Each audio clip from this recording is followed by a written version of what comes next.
As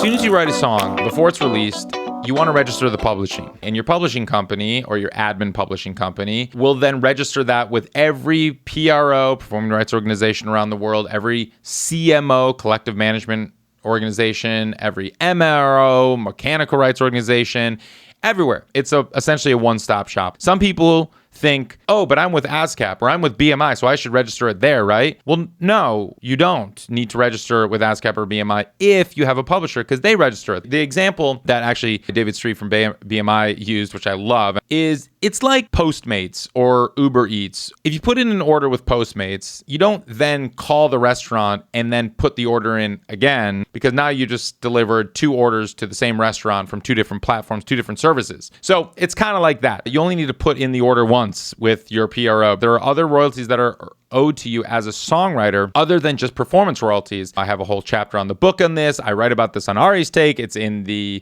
registration royalties and release course. If you button up your publishing, if you get everything registered with the publishing, you can release multiple different versions of it. Anyone can cover it, and you'll get paid every time because you're the songwriter, and you should get paid every time. If you're only registering it with your PR, you're not getting all the money that's owed to you when the song is streamed.